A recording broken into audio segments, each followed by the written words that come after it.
Bonjour, donc pour cette partie du cours, nous allons travailler principalement sur les légendes du Québec. Ce qu'il faut savoir, c'est que la légende part de quelque chose qui s'est vraiment passé.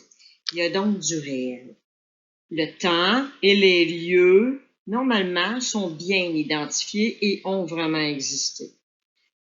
Tout est basé sur la croyance populaire, la culture, la religion, les superstitions qui ont donné un sens un peu exagéré, voire impossible à la légende. Il y a donc aussi de l'irréel. D'après toi, pourrait-on encore aujourd'hui créer des légendes? La réponse est oui. Encore aujourd'hui, certaines personnes prétendent avoir vu des bêtes étranges. D'autres disent même avoir vu des esprits. Doit-on les croire? Pour certains, je dirais que oui, c'est favorable de les croire. Moi-même, je crois en certaines choses. Par contre, il m'est impossible de vous amener des preuves. Donc, tant et aussi longtemps qu'on n'a pas de preuves, par exemple, qu'un esprit existe, qu'une bête étrange existe, ça demeure simplement une légende. Ça prend les preuves. Tel que je l'ai mentionné, rien n'est impossible. Il suffit simplement d'y croire. Sauf qu'à partir de l'instant où on a les preuves que quelque chose existe, ça ne s'appelle plus une légende, mais une réalité.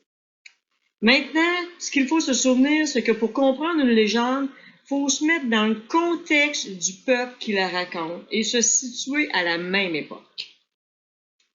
Si tu avais grandi en 1800, tu penserais différemment. Si on t'avait dit que chacun de tes péchés serait puni par le diable, tu aurais sûrement eu une crainte en dedans de toi. Aujourd'hui, croire que si on ne va pas voir le curé, le diable va nous punir, n'a plus sa place. Mais réfléchis bien. Il y a sûrement des craintes en dedans de toi.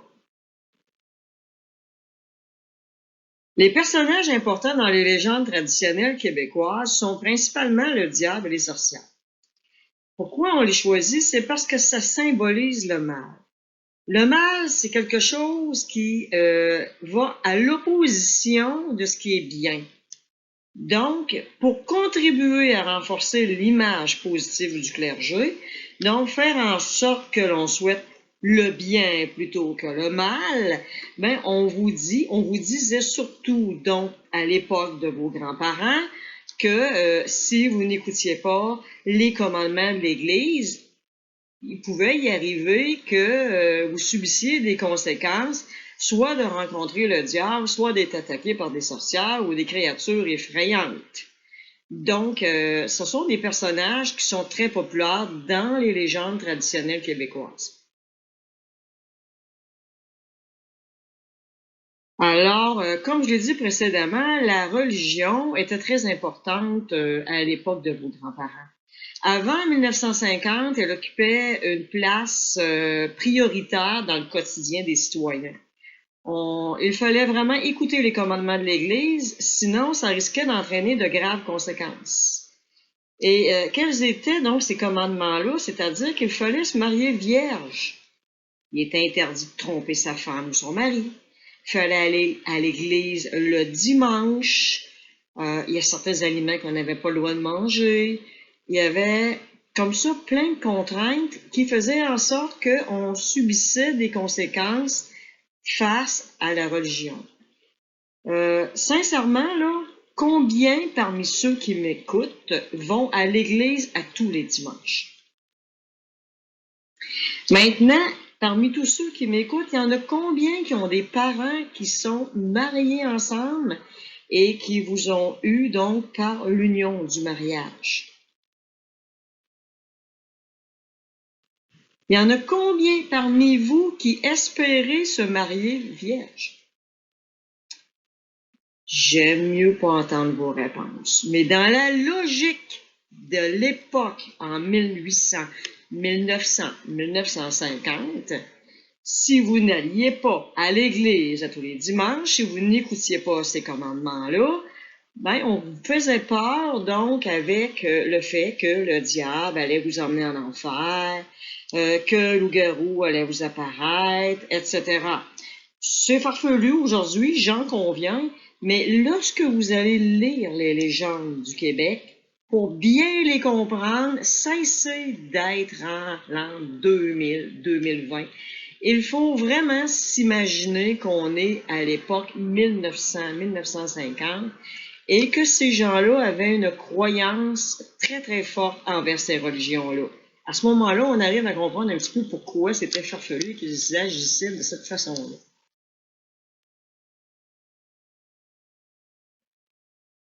Connais-tu certaines légendes? Pourrais-tu m'en nommer?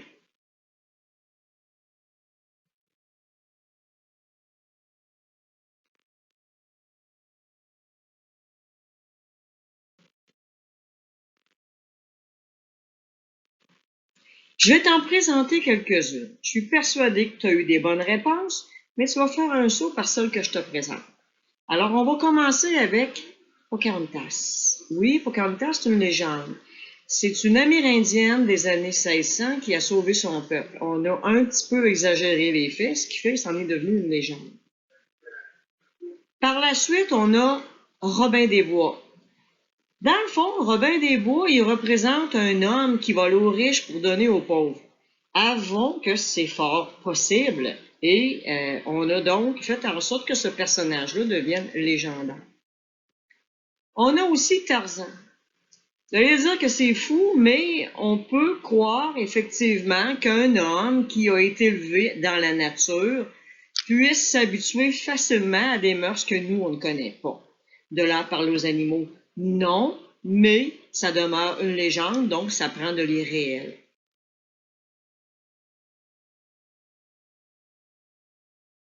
Puis on a la légende de la Dame Blanche qui est plus près de nous. Dans le fond, la Dame Blanche est tout simplement une jeune femme qui se suicide dans la chute Montmorency parce que elle était persuadée que son amoureux ne reviendrait jamais. Avouons que c'est quelque chose qui peut se produire. Là où ça devient une légende, c'est le fait qu'elle réapparaisse en fantôme. Puis on a le bonhomme 7 heures. Figurez-vous donc que dans mon enfance, j'y ai presque cru. Oui, mes parents voulaient que je rentre tôt.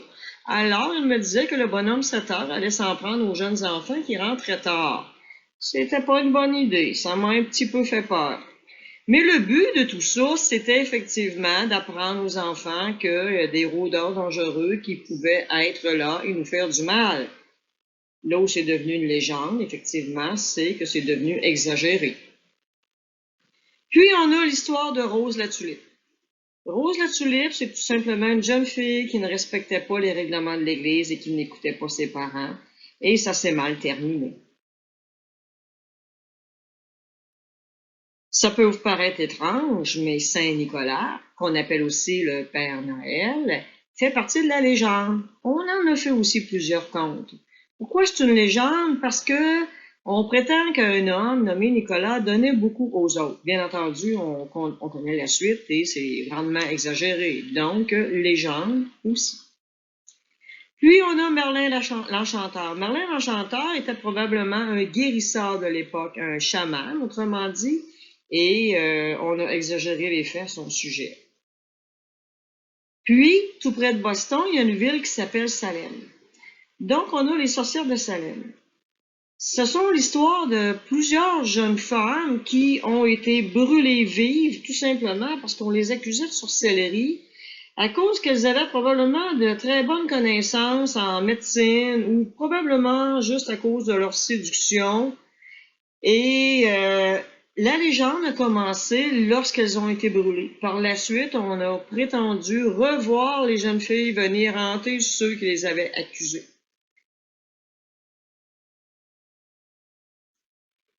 Bien entendu, il y a plein d'autres légendes.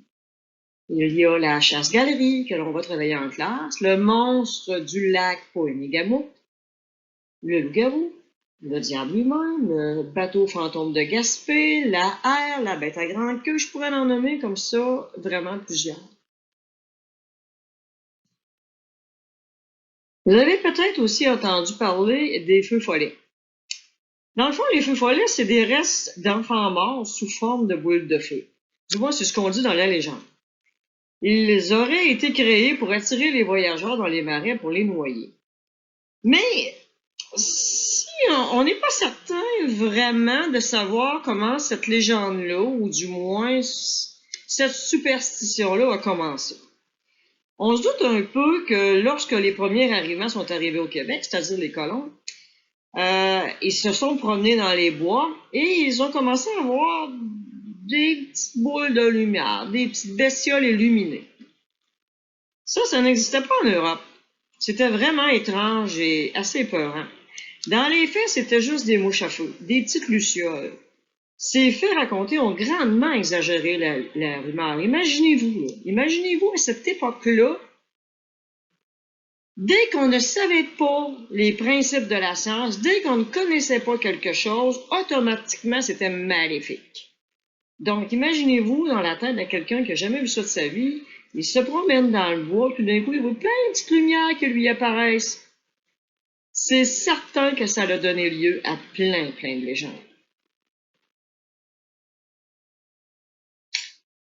Bon, plusieurs ont entendu parler du loup-garou. Le loup-garou, c'est quand même mondial. On ne sait pas trop d'où ça part. Ce qu'on sait cependant, c'est qu'il existe une maladie très rare qui fait en sorte que le poil pousse sans arrêt sur l'humain. On appelle ça l'hypertrichose. Avouons que, comme je l'ai dit plus tôt, autrefois, tout ce qui n'avait pas d'explication provenait du mal. Donc, ça faisait un peu peur. Et on a associé ça à plein d'autres petits symptômes que l'on retrouve chez d'autres personnes, dont la folie, l'hypertrichose, la peur du soleil, ce qui fait en sorte que l'étrange bestiole, on lui a attribué des pouvoirs ou une provenance qui est un petit peu farfelue. Dans les faits, selon la religion, ce serait un homme qui refuserait d'écouter les commandements de l'Église, soit faire ses peurs, qui à cause de ça, il est puni à être un loup-garou pendant 7 ans, et à tous les soirs de pleine lune, il se transforme en chien-loup. C'est donc un ancien pêcheur qui doit expier sa faute pour reprendre forme humaine. Il est très populaire dans la légende. Puis, dans nos légendes québécoises, on a l'histoire de la Corriveau. Celle-ci a été accusée d'avoir tué Saint-Marie. Dans les faits, elle n'était pas aimée des autres femmes, qui la percevaient comme une voleuse d'hommes. Il n'y a pas vraiment eu d'enquête. Elle fut enfermée et suspendue dans une cage où elle est morte. La légende commence où on prétend qu'elle a cherché en tant que fantôme à se venger. Certaines personnes ont dû s'en vouloir de proférer tant de rumeurs sans véracité. Dès que quelqu'un était malade, on disait que c'était la Corriveau qui revenait se venger de l'au-delà. Il y a vraiment beaucoup de versions de la Corriveau. Là où c'est demeuré très fort pour la légende, c'est le fait que cette femme-là a réellement été suspendue dans une cage. D'ailleurs, on voit la cage sur la photo. Et ils l'ont laissée mourir là, à la vue des citoyens, pour leur faire peur. Alors, imaginons ces pauvres citoyens par la suite. Leurs souvenirs devaient être assez négatifs, donc c'est là qu'ils ont prétendu revoir la jeune femme venir les hanter pour se venger.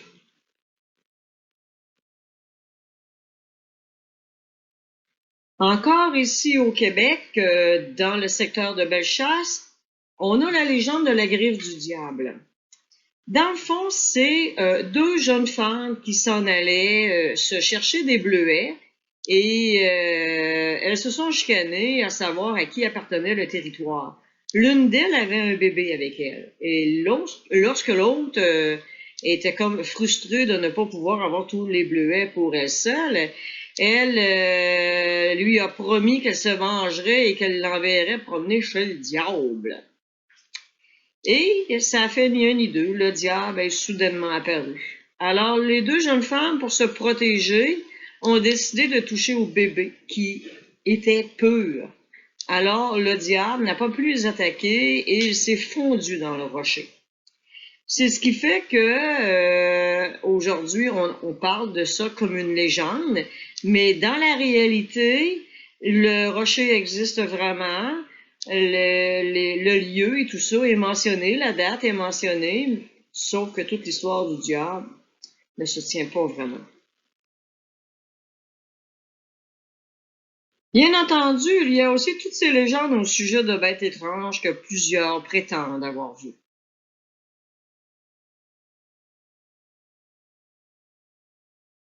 Selon vous, le monstre du Loch Ness existe-t-il vraiment?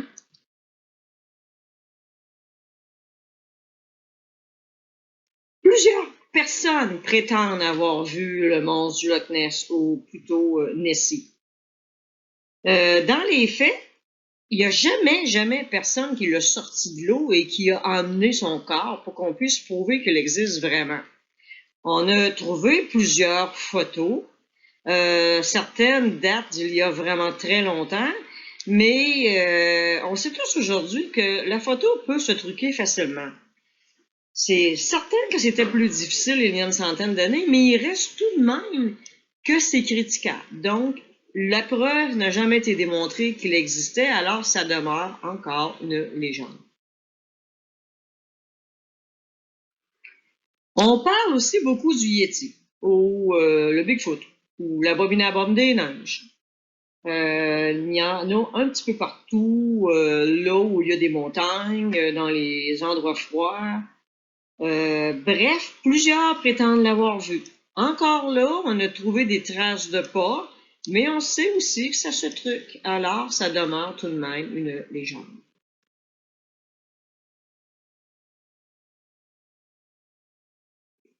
Donc, comme on a un petit peu vu, une légende part d'un fait réel.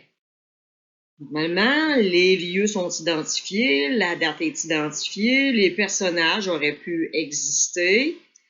Nous, on travaille principalement les vieilles légendes du Québec, mais il existe aussi des légendes urbaines, des légendes plus modernes. Ça se passe principalement, ça démarre à cause des rumeurs, à cause des superstitions, style les maisons hantées, style les médiums. On peut y croire, on peut prétendre en avoir vu, mais dès qu'on ne peut pas le prouver physiquement, ça demeure une légende.